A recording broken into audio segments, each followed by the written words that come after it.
Hey les bambing, j'espère que vous allez bien, en tout cas moi ça va nickel. On se retrouve aujourd'hui pour une nouvelle vidéo sur la Ligue des Champions, les barrages, le tour juste avant la phase de groupe, avec 6 matchs analysés ensemble, étalés entre le 29 août et le 30 août, avec les Young Boys de Berne contre le Maccabi Haïfa, le Panathinaikos contre le Sporting Braga, Galatasaray contre Molde, le PSV Eindhoven contre les Glasgow Rangers, l'AEK Athènes contre Anvers et Copenhague contre Rako. N'hésitez pas à venir nous rejoindre sur le site VIP, les réseaux sociaux, tout est à l'écran et en description. Telegram, Instagram et Twitter où je donne une code safe et une code fun tous les jours. N'oubliez surtout pas de mettre votre petit pouce pour faire remonter la vidéo le plus haut possible et affoler les algorithmes.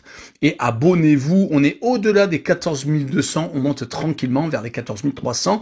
Merci encore.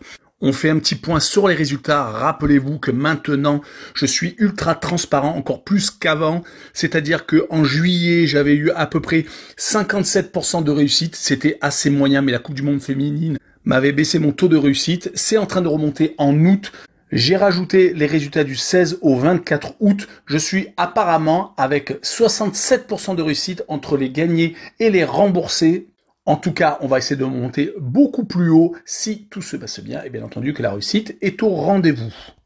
On va commencer avec les Young Boys de Berne contre le Maccabi Haïfa, une rencontre le 29 août. Au match aller 0-0, les deux équipes n'ont pas réussi à se départager. L'équipe israélienne est passée par énormément de tours préliminaires, étant obligée de sortir Amran Spartan, une équipe maltaise, puis une équipe moldave, le Sheriff Tiraspol, et enfin le Slovan Bratislava. Ils n'ont pas encore repris leur championnat national, mais ont déjà beaucoup de matchs officiels. Du côté des Young Boys de Berne, en Suisse, 8 points sur 4 matchs disputés. Ils ont une 3e place à 3 points du leader. Les Young Boys de Berne ont tendance à passer un peu sur tous leurs adversaires en championnat helvétique.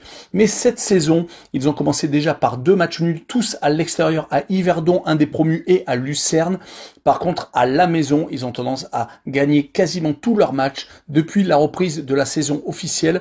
2 victoires contre Lausanne et Winterthur en championnat.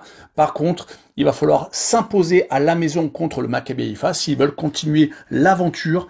Et sur cette rencontre, je verrai bien les Young Boys de Berne s'imposer 2-1 et je verrai bien IB marquer le plus de 1,5 but sur le match et une cote à 1,73. On poursuit avec Panathinaikos contre le Sporting Braga. Le tombeur de l'Olympique de Marseille a perdu 2-1 lors du match aller, marquant une fois de plus dans les arrêts de jeu. Est-ce que cela sera suffisant pour sortir le Sporting Braga? On peut en douter. Le Panathinaikos a remporté sa rencontre du week-end 3-0 contre Volos. Elle faisait suite à 2 défaites consécutives à l'extérieur. Les 2 déplacements lors des barrages et lors du 3e tour qualificatif, à chaque fois sur le score de 2-1, le Panathinaikos avait réussi à remporter le 2e tour préliminaire contre Dnipro, l'équipe ukrainienne. Donc ils n'ont fait quasiment que des tours préliminaires de Ligue des Champions comme match officiel. Donc leur premier match de championnat remporté ce week-end fait tout de même du bien.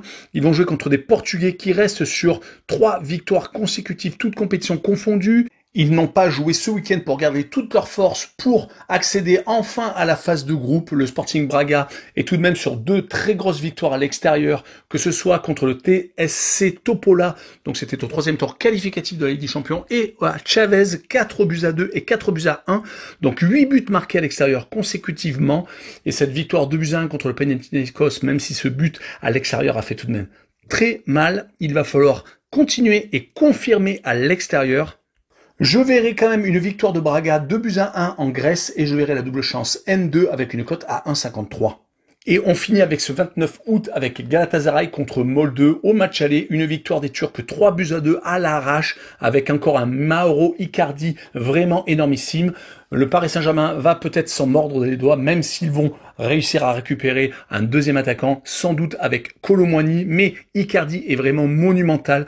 Depuis son prêt en Turquie la saison dernière et cette saison, il marque énormément de buts très importants. En tout cas, sur les 3 dernières rencontres, 3 victoires de Galatasaray, 1-0 contre Olympia, c'était au tour précédent, contre Trabzonspor 2-0 lors de la seconde journée du championnat turc. Ils sont d'ailleurs pour l'instant placés à la 8e place, mais ont un match en retard avec 4 points en 2 rencontres officielles. Mais cette victoire 3-2 à Molde est très importante. Ils sont en ballottage favorable. Du côté de Molde, un match nul contre Vålerenga, c'était le week-end dernier, car ils n'ont pas joué ce week-end. Ils gardent également toute leur force, un peu comme le Sporting Braga. En tout cas, sur les 5 derniers matchs, toutes compétitions confondues, ce n'est quand même pas la grosse dynamique positive. Une seule victoire contre qui, au tour précédent, ils avaient éliminé l'équipe des îles Féroé. Ils avaient également perdu à 2 reprises et fait 2 matchs nuls. Il y a beaucoup mieux pour aller jouer en Turquie. Et sur ce match-là, je vois bien Galatasaray s'imposer 3-1 et je verrai le plus de 2,5 buts sur la rencontre, une cote à 1,73. Et on passe au 30 août avec le gros match, le PSV Eindhoven contre les Glasgow Rangers. Au match aller, 2 buts partout. Il y a eu un énorme chassé-croisé entre les deux formations. Rappelons-le, la saison dernière, le PSV Eindhoven avait été sorti par les Glasgow Rangers. Il y avait eu également 2 buts partout au match aller en Écosse. Et les Glasgow Rangers s'étaient imposés 1-0 à la surprise générale. Le PSV s'est depuis rattrapé. Ils sont actuellement sur une très grosse série de 4 victoires et d'un match nul. Ils se sont imposés 2 fois consécutivement à l'extérieur à Sturm Graz. Lors du 3e tour préliminaire, l'équipe autrichienne avait été éliminée, prenant 7 buts à l'aller et au retour. Une victoire aux Vitesse Arnhem montre que le PSV, lors de son départ en championnat, qui est parfait, est vraiment en pleine forme avec 6 points en 2 rencontres. Le PSV a une ligne offensive très intéressante avec 14 buts marqués sur les 5 derniers matchs officiels. Et du côté des Glasgow Rangers, ce n'est pas si mal que ça, même si au tour précédent, ils sont passés de justesse contre le club suisse du Servette de Genève. Ils restent sur 3 victoires consécutives, toutes compétitions confondues, en championnat d'Écosse et en League Cup, avec des victoires contre Livingston, contre Ross Country, c'était ce week-end, et contre une équipe amateur en League Cup écossaise. Mais sur cette rencontre, je les vois prendre leur revanche par rapport à la saison dernière et s'imposer 2-1. Et je verrai le PSV marquer le plus de 1,5 but sur le match et une cote à 1,53. On enchaîne avec l'AEK Athènes contre Anvers. L'AEK Athènes s'est incliné au match aller 1-0 en Belgique. Les deux formations viennent d'attaquer leur championnat depuis pas longtemps. L'AEK Athènes n'a qu'un match et a fait un match nul. C'était ce week-end alors que Anvers a déjà disputé 4 rencontres et a 7 points.